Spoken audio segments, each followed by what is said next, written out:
Hello and welcome to another gameplay review on the Virkayu gameplay channel. And in this one, we are finally looking at Nidalee. And if you paid attention to the main channel, yes, this isn't my main channel, we did a video recently, Thursday I believe, on how the best challenger junglers are getting there, rushing to challenger, what champions are abusing in the champion pools, etc. And in Korea we had Nidalee show up 14 times. They like her. She's oppressive, she can control the map, and when you have strong laners who, one, know how to take your lead, and two, respect the fact that the enemy jungler exists, means you can go into the jungle and also delete the enemy jungler from existence. Except you will note, this player on the US Peak Challenger Season 9, Season 10, currently Grandmaster, doesn't run full AP Nidalee.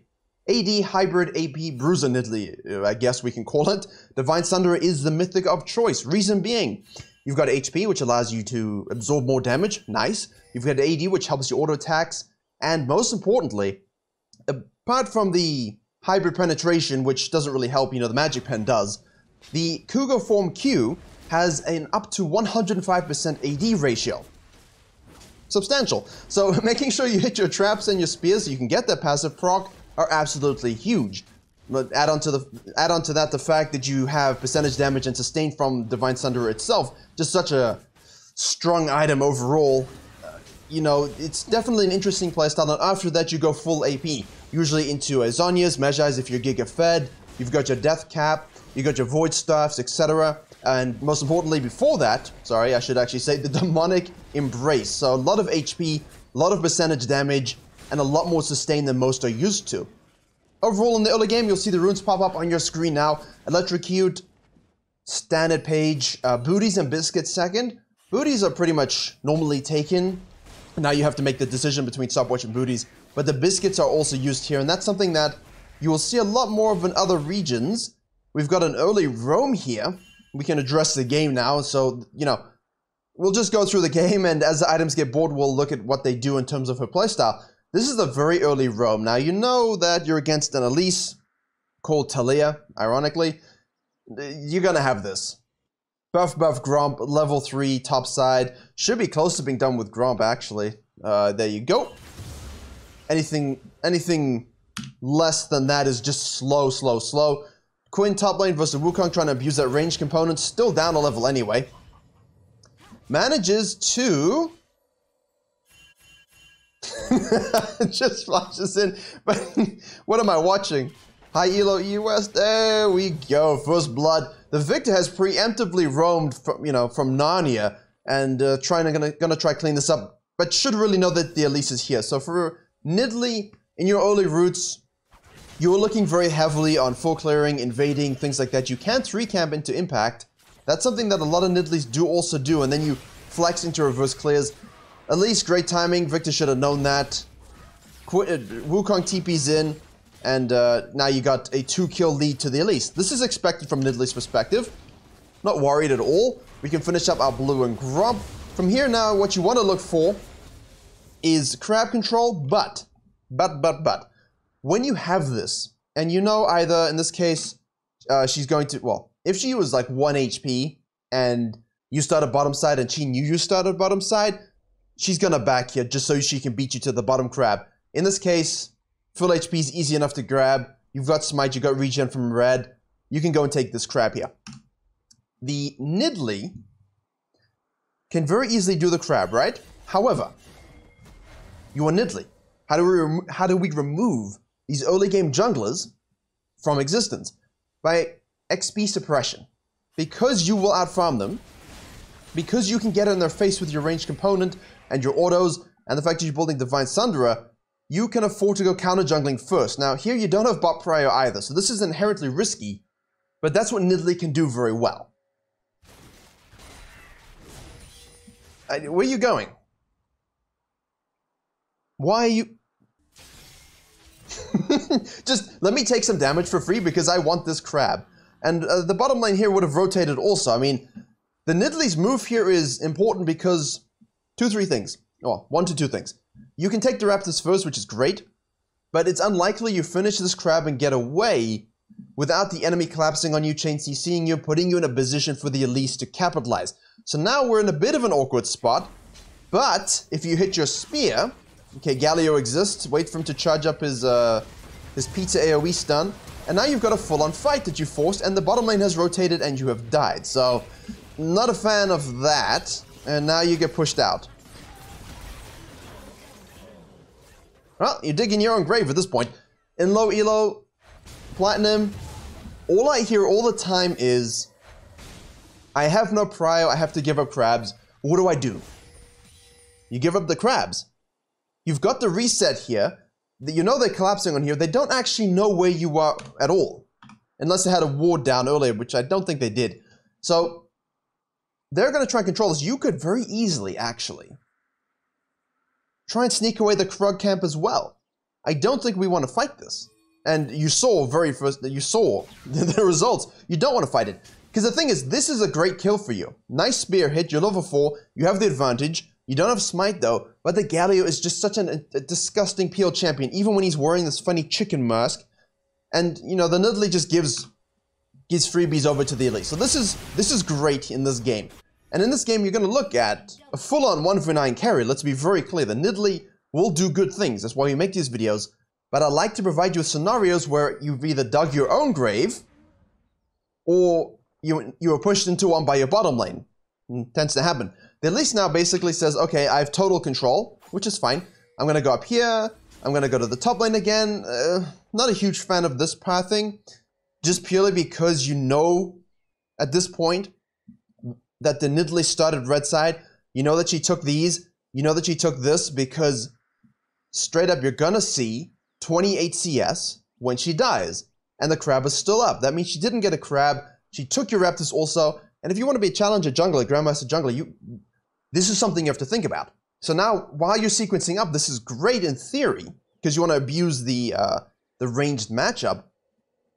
Nidalee's going to respawn, and the only camps that are going to be up are going to be the Krugs, and then soon into the Raptors. Alistar normally would go bottom lane, but I think we're learning firsthand, and I love this about supports, they're getting way better at roaming after deaths into top lane, into mid lane, and then going back to the bottom lane.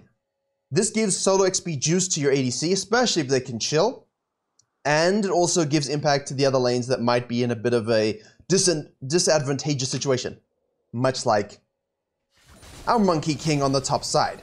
Alistar basically cuts us off because also, you know, she telegraphed the whole thing. She just walked across mid lane. Where are you going? Oh, I don't know. Where could she be going? Running across top lane right here. This is just terrible pathing. The Victor slaps this ward down too. So, you know exactly where she is. Alistar knocks her into the Elise, the Nidalee, gets autoed, queued, gets the kill, that's fine. Alright, cool. So, that's a throw from the Elise. Throw from the Nidalee, throw from the Elise, and now she can sequence on down. Wall hop. Alistar's staying top lane. That's fine, we're not concerned about this. Make sure we want to maximize their experience here.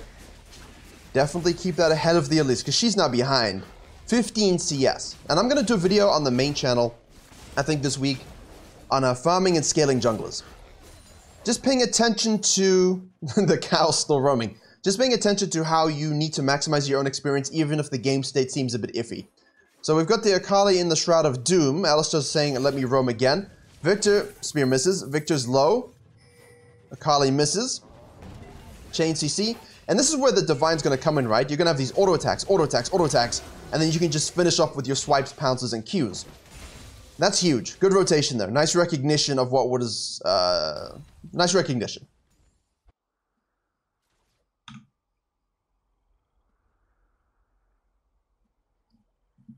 No purpose. What do I do now? What do you do now? You want to camp for the Wukong to get the lead, for the ranged, camp for the Quinn so she can use her lead. So the Sheen back is pretty typical of Bruiser Nidalee's. We love that Sheen, the bonus attack it gives you, always nice. We don't know where the Elise is exactly, but you know most likely because she just did this storming upside, the only camp that she would have on reset after her death is this Grump. So in order to maximize the experience, Elise is going to go and take this Grump here.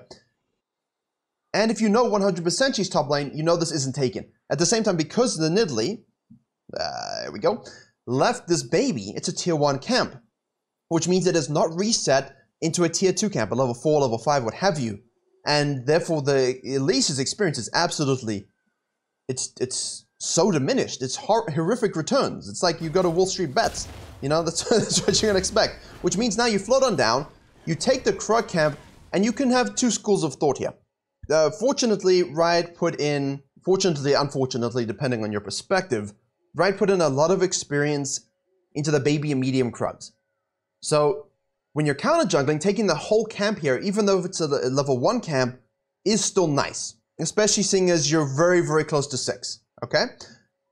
By taking it, when the Elise does eventually sequence down, she's going to do her second red. This will be up, but this won't. So the camp timers in terms of the Krugs and Raptors will be out of sync, which is huge for stifling experience. However, when this respawns, it will be a much higher level.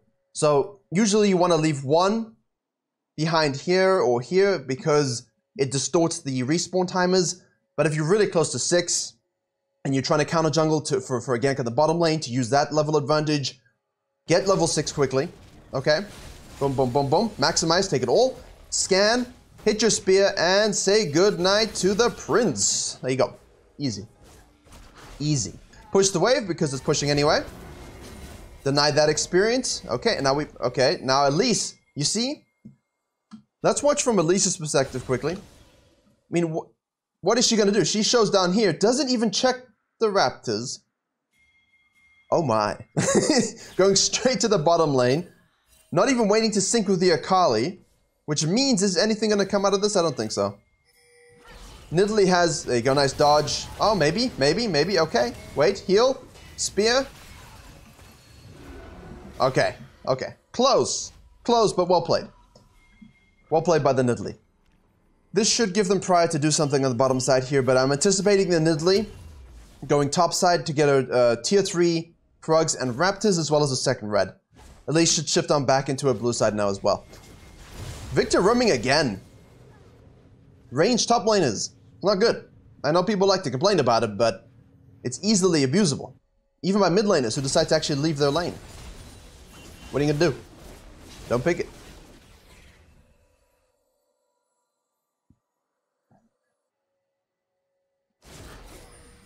That is a huge level lead. Huge level lead. 2 levels. And now she's gonna hold mid lane too, because Victor's top lane, no problem. Akali here is just gonna try and dive bottom lane, I assume. So the Nidalee should reckon. Ah, there you go. Alright, let's have a look here. We've got the Phage, we've got the Sheen. Let's see the damage. Hit the spear. Okay, she's taking a tower shot and dead. Yeah, I don't know what's going on. That's bad by Akali as well. Free tower shots, free damage. But the AD is gonna come in big for your Q execute. So if you hit your spears, as I said, if you have the added HP component, it's gonna help you survive a lot of this burst damage from the Elise and from the Akali. Your supporter's top lane. So the only way you would get out of this with a dragon is if their bottom lane has reset and you know you just destroy the dragon and you destroy the enemy jungler, which is exactly the case and exactly what's happened. Great roaming by the Alistar again. Smite it because you don't even care. Everyone's gone to the mid lane. The Elise is lost in time. I'm not even going to talk about her anymore. And it's all because, yes, the Nidalee made this mistake of dying, trying to make a huge play, level 3, level 4, and the Elise got 3 kills. You have to use those 3 kills if you're Elise. Don't telegraph this. Die, go straight back up and get nothing, and then you just lose everything. Everything. And in the meantime, the Nidalee's just been sequencing. So all her camps just keep getting huge amounts of experience every time they spawn. Really bad jungling by the Elise. Is this still not reset? Pain. Right. At this point, you're saying, sad beginning, good mid lane, but we still have to take control of the game because not everything works out as you expect. And the reality is we're in an equal game, 7 kills apiece, almost equal gold, and the gold lead stays the same until about 21 minutes. But that's important because if you're in game, you don't know this exactly, but you see the 3-1-1 Wukong. You see the 3-1-1 Nidalee. You know your jungler's being destroyed. You know the Victor's rotating but is down 12 CS. The Kai'Sa is being destroyed by the Aphelios, and the Galio's of course 203. So while the Alistar's having good roams, the Galio is having his own strong impact as well. We're not making support video, but it's worth noting that you pay attention to that. Scan as you come in. Try and set a trap here. If nothing shows up, counter jungle. The jump prevents you being detected. Okay, that's very important here. I think so. It should. Yeah. So this minion wave will show you if you're a normal jungler walking around, but the Nidalee can W over this little vision area. Now you're safe. And now that Ophelia should be dead. Let's find out.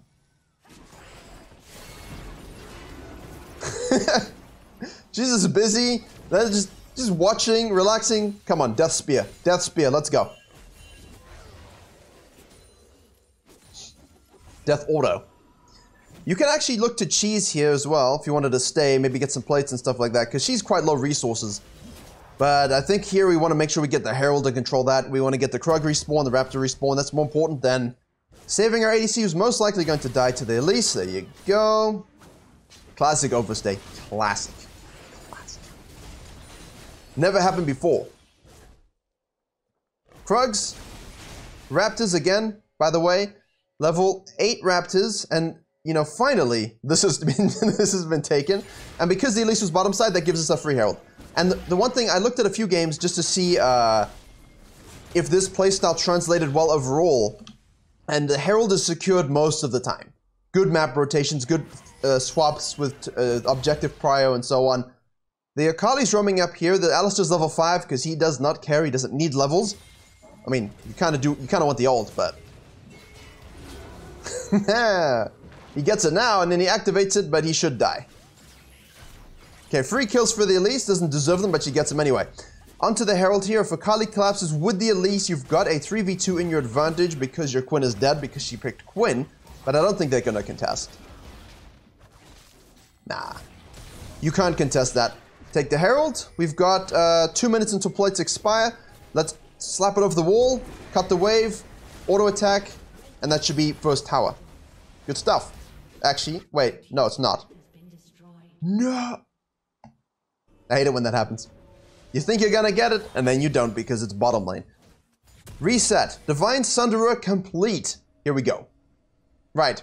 Power Spike. After this, you're going into the Zhonya's, then you're going to Monarch's Embrace, then you're looking for decaps, Mejai's before if you have the kills and the stacks. Quinn shuts down the Wukong who overgreed, so typical things that happen in your everyday games also happen in high elo, because people are not disciplined. No.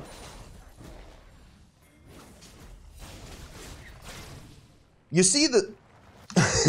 as I said it. You see the spear damage still though. It's still strong because you've got penetration. You know? Well, not yet, but you've got your flat pen boots and you still do a crap ton of damage on your Cougar form Q once you get in there, you see? And now they're trying to trap. Auto attack, you hit your...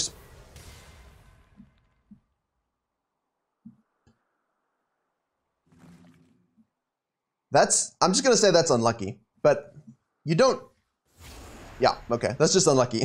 Got trapped, you got killed. What can you expect? What kind of vision control do we have? None, so it's just a good trap. Walk the long way around, you know they're gonna cut, so this is very important.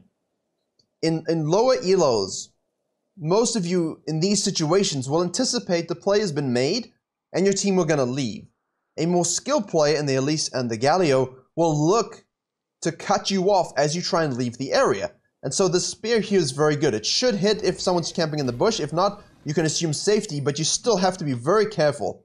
And most likely it's warded here. So walk the long way around, be disciplined. Don't just walk through this way and get comboed as well. Because you're gonna lose your lead, you're gonna lose your towers, and now they're down 1.2k gold. At this point, we just want to hold waves. And if there's a fight, we can support it. Otherwise, the next thing is the dragon.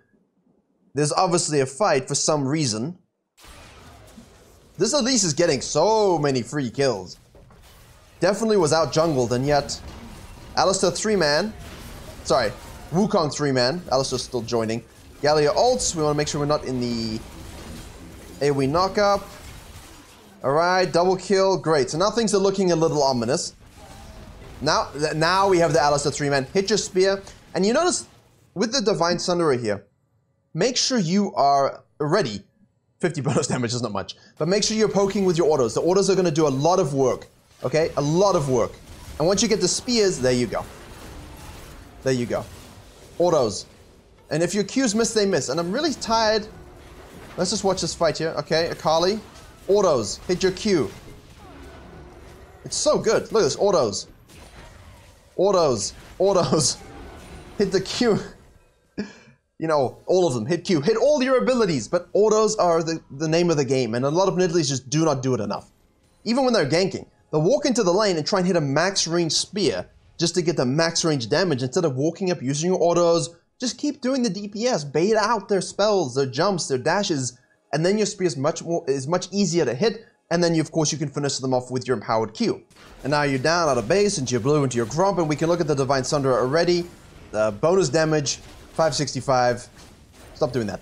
Stop doing that. And the healing, almost 300 already, just from that one little fight. That's going to increase. We got the Zhonya's completed just from that. And now you can go into, well, the Null Magic Mantle, I suppose, can go into something else. But the Nirvanic Embrace is usually what we might see. Free Dragon, because we won the fight. And this is the thing now. It's all on you. And if you do not play this correctly, as the Nidalee, you're doomed. Because you're not chucking out spears from Narnia. I've already used that this video, but it really feels like most Nidalees are trying to do that. Cross dimensions with their Qs. And honestly, I'm really sick of people saying, hey, look, this challenger Nidalee missed Qs. Yes, they miss Qs, they miss skill shots. They're playing against other high elo players. They have to anticipate a different level of dodges and a different level of positioning and micro ability. You know, they're not throwing spears at silver junglers, which I'm sure they would hit significantly more. Now, we know that the Galio and the Elise are probably shadowing this as well, also because dead beefsteak. So let's see what happens here. Don't think we should be too greedy. Just hold the tower. We've got a nice 1-3-1 component with the Wukong and the Victor. He doesn't have TP now, but in principle you have 2 TPs. Alright, collapse. That's why we ward, ladies and gentlemen. That's why we ward when we take our camps. Actually, who warded this? It wasn't the Victor, right? Great. That's why you ward if you want to split push as well. Like, so many times, mid laners just go down here when their team isn't in a position to help you, because they're not, right? They're either dead, resetting, topside, what have you. And you just go push this tower. They'll have no consideration for the fact that they could all be collapsing. So this ward is great. Like it, this one as well. Time. Now you can back out, which gives you time, ironically, because you can finish your red buff and now rotate to the fight if you believe you can win it, or if there's an objective you want to secure, or you can just carry on taking objectives and farm from the map. And if there's a Quinn killing a Wukong despite his huge lead, chase her down. Auto. Get the smite off. Oh my goodness. That was disgusting. And now you're leaving because you're anticipating their whole team rotating up to you. And when you're in this fight right now, okay, you're in this fight. This is what you have to see. This is what you have to see. Because if you don't see it, while you're doing this, you're going to get collapsed on and killed. And that really nullifies a lot of these plays you're trying to make. And it's something that takes a special skill set, Elise, and then the Galio. If you don't do that in your games and you're making these plays, it's not your team's fault. It's your fault. So make that minimap nice and big. Back on out. Don't give the shutdown.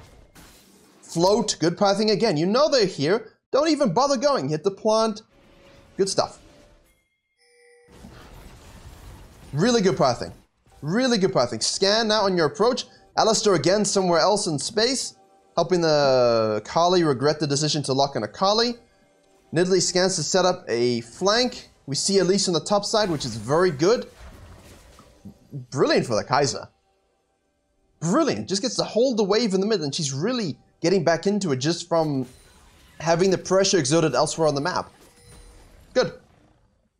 Clear the vision control. Watch though, watch the map. Okay, Quinn's on the bottom side. Okay. The Alistair's roaming a lot and then overstaying a lot. Clear the wards and get out. This is good. Nice and buying time. We're buying time. Clear your camps.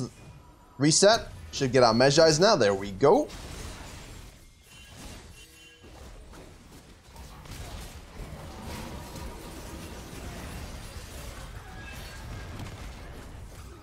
Let's observe the animals in their natural habitat. There we go, Quinn. You should autos, hit your spear, and she's dead. She's dead. Turn it back. Ooh, that spear again. Doesn't matter. He's isolated. Hey, wait a second. Where you going, bud? Where are you going? That's a zoning spear again. Fine. Oh no, Galio. Happens to the best of us. We want to break this mid tower 100%. And then Elise is overcommitting and dead. I'm not even going to rewind it. Just watch the Nidalee's. Look at the damage on the tower here. Much nicer. And you get the attack speed proc from your E as well, so. Helps. Spell shield is also good as well. Wait a second. Wait a second. What is this fiesta? Where's the height?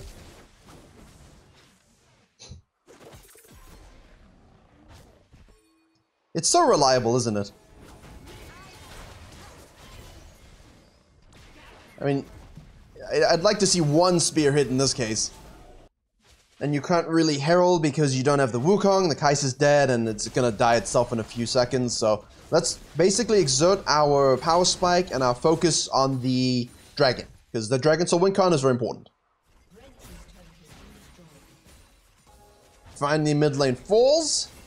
Nice map mobility once again. Okay, bad things, run away. Monty Python, run away.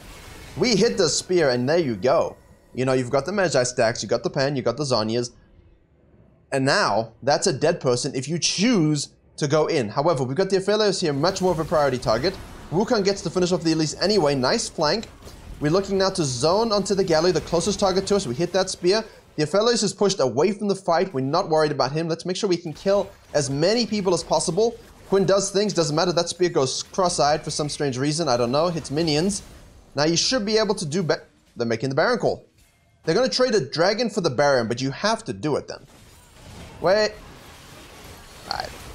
Alright. Never mind. What could have been, but everyone decided to fiesta, and they got the dragon anyway, so. They should be able to cut him off here. If you can find him. If you can find him. Okay, so before what happens. This is the game in a nutshell, and this was the big difference in the Canyon game with Viego in the previous video. Alright? The same kind of thing happened. Very much the heavy carry. The Victor did a lot of good things, but 1, 2, 3. The Kai'Sa's 3, 6, 4. This guy's doing engages but dying, and you know, you get the demonic monkey spawn on the top lane, so it's really on you. And when you go for these fights, you have to be able to solo win them. Let's watch. Alright, that's spearhead. You're dead, buddy. Divine Sunderer with that Q. Heals nice. Galio's ult comes through. Quinn damage was a lot though, so you gotta be safe here. Okay, skirt the edges. They're gonna fight on this though. You're forced to fight now. So the Nidalee's left the situation because she's super low. Takes the Gromp to get some HP back. Also has her E obviously. Throws out a spear. Victor damage coming through. And now you can clean up. Okay, very nice. So don't ditch them. Take the Grump, regenerate, and then go back in. Well played. Well played. 25 stacks. Take their jungle, take their towers. This should be a huge reset. 2,500 gold. Still a close game though. But as I said, 21 minutes the gold was equal, and now it's shifted 2k in your favor. Just from that. The shutdown, all the kills. I mean, it was a long fight.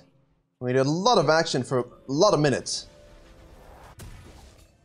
Demonic Embrace complete. Demonic Embrace complete. Red buff, you already have one. Kai'Sa feels she deserves to have, I guess. Sure. Clearly, that KDA and performance warrants the red. I mean, you have a red anyway, but if you don't have a red, I think that Nidalee deserves it more so, especially considering she's auto attack based. Right. Let's see. Run away! I don't know if you want to force a fight now with blue team. I think you're gonna start feeling a little desperate as the Victor scales inherently, as the Kai'Sa scales inherently, as the Nidalee keeps doing more. I mean, we're at 1800 bonus damage, 800 healing.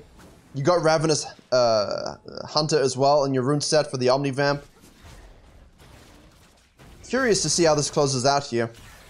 Basically, that fight gave you an opportunity to sort of the bottom lane fight gave you a high probability of winning the next fight, which will give you the Baron and the game-winning pushes and so on, especially in high elo. Spear hits, Alistar goes in. You don't want to... Too many times Nidalee will hit this and dive. Don't do it. Let the Alistar die. That's not a good engage. The Akali's getting Galio ulted. At this point, zone. When she goes in, alright, beautifully done. The Q damage, though, is huge. Hit that spear because he's stunned. He should be able to. And now they're isolated, so chase down. Be very careful. Use your Zhonyas. We got our flash. Hop away. Kai'Sa cleans up from the flank. That's a good position from the Kai'Sa here. Get back to human form. Unlucky. Auto attacks if we can. You gotta be careful, though. Victor damage. Alright, she's dead. Well played. You see the HP and the autos, and the fact that she's playing very reserved and waiting for that moment where that Cougar Q does the most damage. All right, we don't want to watch the farming in between. Ah, there we go. So straight to the Baron after that fight. Good. If they come, you can turn. There's no need to get aced over this. Finish it if you can, especially if the jungler's dead or what have you, or you are 3 levels above them. But if they have a strong fight like a Vladimir and what a super AoE comp, a Seraphine, they're just going to run to the pit and destroy you. Don't try and 50-50 that. If they are shooting in one at a time, turn, kill, then Baron. But in this case, the Wukong can zone, and you've got such a heavy smite advantage. I don't think they should be concerned. Nope. Now, you gotta be careful to the back of the pit, though. There we go. Oh!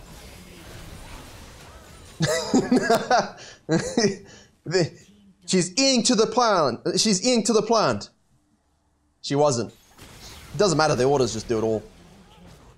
Absolutely disgusting. So, hopefully you see there the jungle power that you can have with this type of hybrid carry build.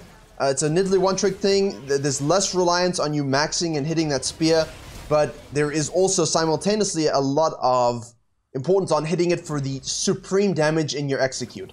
But as long as you're auto-attacking a lot and making sure you hit the crucial spears that make all the difference, you should be able to be Cougar form strong and sustain a lot more damage than you otherwise could.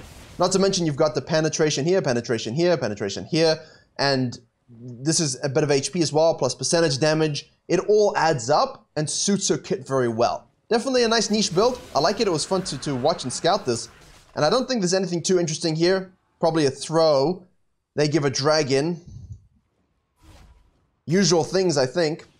So basically, the high elo version of the game never ending, even though it should have. And it looks like it came down to just split pressure from the Quinn being difficult to match. You got the Galio as well. The spear, oh my goodness. Okay, zoned by the Galio. But that's so much damage. Yep, very nice. That's a dead Elise. The Galio, who was forced to peel the Nidalee, now gets killed. They peel the Akali onto the Nidalee, and you've got Quinn splitting on the bot lane, but you should be able to easily finish. Well played. Yeah, okay. So, bit of Pepe hands after this, it looks like, but a good final fight. Quinn decided to, I guess, grief split or something like that. Total stats, because you're always interested in that. 3,652 bonus damage. And 1,760 bonus healing. Got the decap, still got the 25 stacks. Well played. Fun game, fun build. Try it out, but only if you're good at Nidalee and understand to auto. But thank you very much for watching. I hope you were able to enjoy and learn something. Be on the lookout for more of these this week. Maybe we'll get 4. Maybe. Definitely 3. Maybe 2 or 3 on the main channel as well. Let's see how the week goes. I'm not going to promise anything, but lots of content coming your way. Please do subscribe to this channel and the main channel. And as always, I will see you all in the next gameplay.